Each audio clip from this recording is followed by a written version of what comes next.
kami wala magyud mi mudawat sa baksin ano na ako'y rason ingon kanila gibaksina na maka wala kay COVID na ako'y baksin. So grabe ka no, nag-una-una ka. Yung kung nakabalo ba mo nga wala pa 2020 na anay minteryo. Muya mo sila. Ingnak mo yung bakakon kung sayo ko sa akong gisulti. Wa pa mo abot ang 2000 na anay minteryo na. Ngayon to si na anay na batay. O, na. Pag abot sa COVID, ang mga tao pertinig yung lisang kay naguna-una sila na ang i-promote nga ang vaccine tambal. Pero na ako yung obserbahan dito sa amo, usa ka pamilya, gideclare nila nga gi-COVID. Ingon ako, mauna ning panahon ang i-probe ninyo nga tanang vaccine tambal. Naun sa man nga among gikuan nga unta ilang baksinan, dili man sila mo vaccine unless nga maayo. Dito di ba ang vaccine tambal? Ano? Wato pa magmaayo sa baksinan. Muna nga, gingnan ako sila, wala pa ang COVID na nako'y vaccine daan. Kaya nga no, niya. Si Salmista David miingon, nang kami usarag yun, kabata na mo ang wala magkonsulta sa mo amorag ito ng vaksinan. Niya, ingon ako, ang tanang sakit, wala masayod ang doktor. Mao gina ko i-prove ganaman. Ang matag doktor doon ay specialist sila anak na sakit pero uban wa sila kahibaw. Pero ang Dios hurot tanang sakit na kahibalo gid. Ako di pa ko kahibalo unsa gibati ni brother. Di ko kabalo. Pero ang Dios brother nakasabot tanan sa imong gibati. Unang ingon sa Mr. David, niya 103:1 ato sa 3 sa Salmo. Ingon diri. Daygon mo si Jehova o kalagko. Og ang tanan nga aniya sa sulod nako daygan ninyo ang iyang balaan na ngalan. Una, introduce si David ang pangalan sa Dios. Ipadaygon nato ngano kay siya ang pinakagamhanan nga doktor nga bisan unsang sakit iyang nahibal-an brother. Mutuo ba kani ana? Salamat.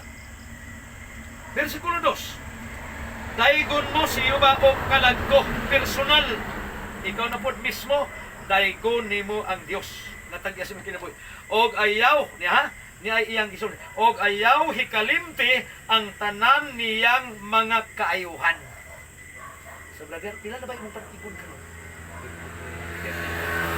Susunod sa 53 kabuhi dunay dakong kaayuhan ang gibuhat ang Dios nimo. Nga naman kay ingon ang Job 27:3 ingon siya kay bug-os pa man ang akong kinabuhi dinhi kanako ug ang espiritu sa Dios nias akong mga ilong.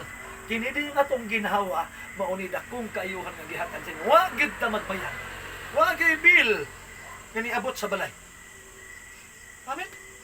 Muni nga atong daygon siya di nato kalimtan ang iyang mga kayon mao ning unang requirements. Nga naman versikulo 3 ni ana ang pinali ingon si David nga mao ang nagapasaylo sa tanan mong kasalanan.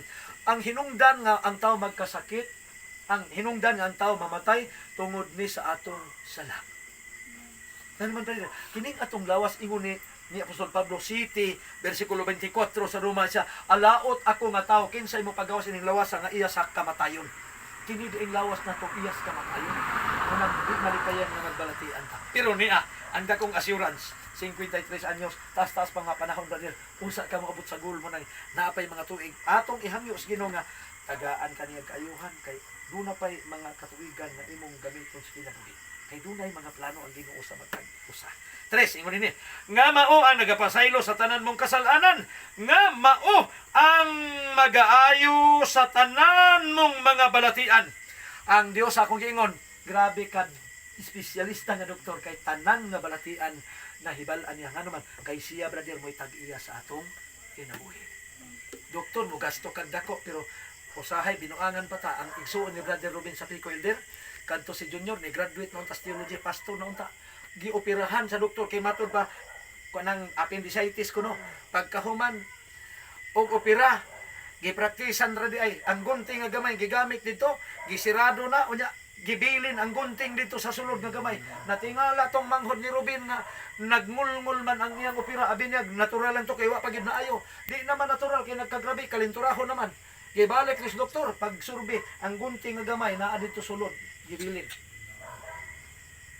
Uy, kasiguruhan. Muna ang mga doktor makatambal man sila pero dili kasiguruhan. Munang dinhi ingos David balikan ko versikulo 3 bago si Elder magampo. nga mao ang nagapasaylo sa tanan mong kasalanan, brother. Samtang magampo me, pakikistorya sa Ginoo, pangayo og kapasayloan sa Ginoo diin man ta natakya sa iya. Kay kita ang nga tawo, di ta kalimot 3:2 sa Santiago, kay kitang tanan mga sayop mangisdaghang paagi. So naagid tay og galingong mga sala nga kita ray masayot. Kunang samtang magampo me, makikistorya kas Ginoo sa imong kasing-kasing. Akong balikan unya matindog si Ilder Sami alang sa pag-ampo. Nga mao ang nagapasaylo sa tanan mong kasalanan, nga mao ang mag-aayo sa tanan mong mga balatian. Mag-ampo kaming do si Ilder Sami.